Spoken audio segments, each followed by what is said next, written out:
For over 3 decades, the People's Republic of China has been accused of harvesting the organs of its own citizens by force. The victims are killed in the process, and their organs are used in transplant operations. This organ trafficking is a human rights abuse that affects all of us.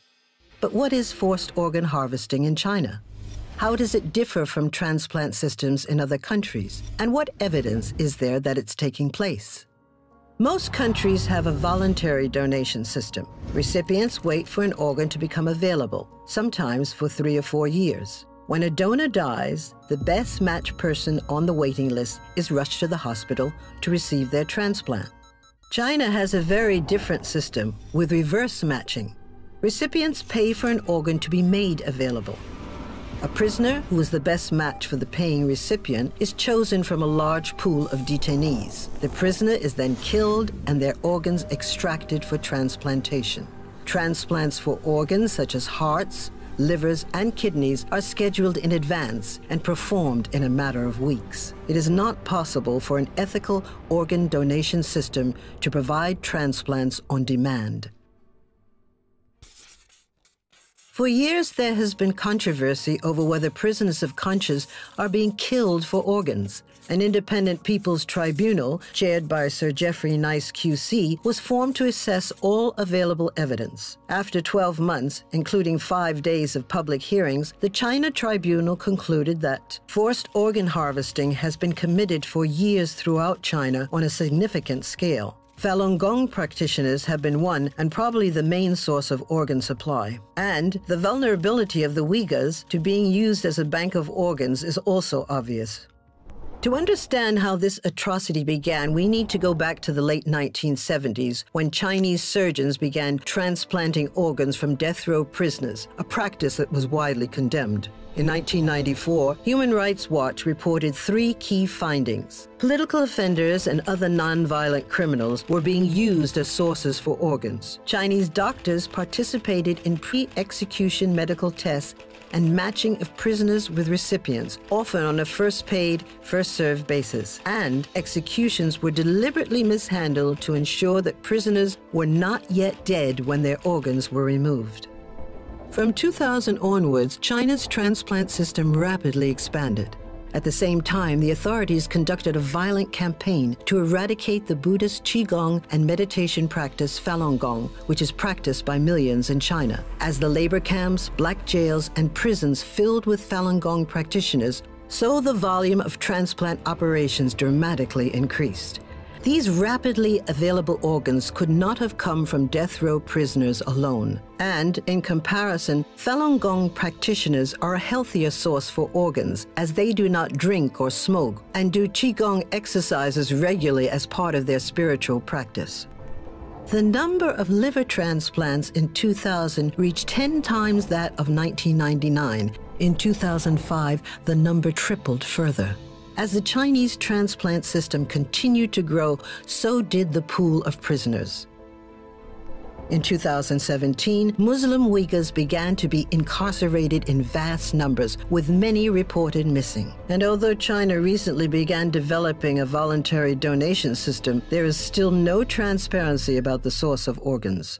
From July 2018 to June 2019, members of the China Tribunal with expertise in international human rights law, organ transplantation, international relations, China studies, and business reviewed multiple lines of evidence, including testimonies from relatives of deceased victims, fellow internees, and from Uyghur and Falun Gong detainees who were forced into blood tests and organ scans, including chest X-rays and ultrasounds. Some were overtly threatened with forced organ harvesting. Undercover phone call and video investigations from as recently as 2019 revealed admissions by government officials and surgeons that organs are available on demand, and that Falun Gong organs are also available.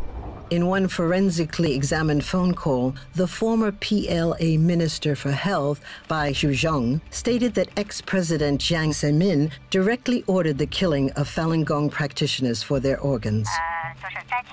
家法轮功人员器官做器官移植手术这件事情，是当时的总后部长王克布置的任务，还是军委直接下达的命令呢？当时是江主席啊，对有一个批示，有一个批示的话，就是说说开展这些事情，就是器官移植。The China Tribunal also reviewed investigations compiling Chinese records, including bed utilization rates, surgical teams, and hospital revenue that show 60 to 100,000 transplants have been performed each year, far more than officially claimed. In 2010, just one hospital carried out over 5,000 transplants. Other lines of evidence examined include official Communist Party documents of policy and practices, scientific studies in Chinese journals that detail suspicious data consistent with killing individuals for organs, and a statistical analysis of China's organ donation system, showing that organ donation figures have been falsified and do not represent the real numbers. Based on these lines of evidence and proof of other acts, the China Tribunal not only found that forced organ harvesting has and continues to happen in China, it also found that commission of crimes against humanity against the Falun Gong and Uyghurs has been proved beyond reasonable doubt. But whose responsibility is it to act, and what should be done? Medical institutions and companies must abide by their business and human rights obligations. This means cutting ties with China in relation to organ transplantation practice, research, and training. States should enact laws combating international transplant tourism, and Chinese perpetrators should be sanctioned. Governments around the world should take the necessary steps to seek justice, and the Chinese Communist Party should be held accountable for its actions. As global citizens, it is our responsibility to speak out against forced organ harvesting. If we don't act now, many more lives will be lost.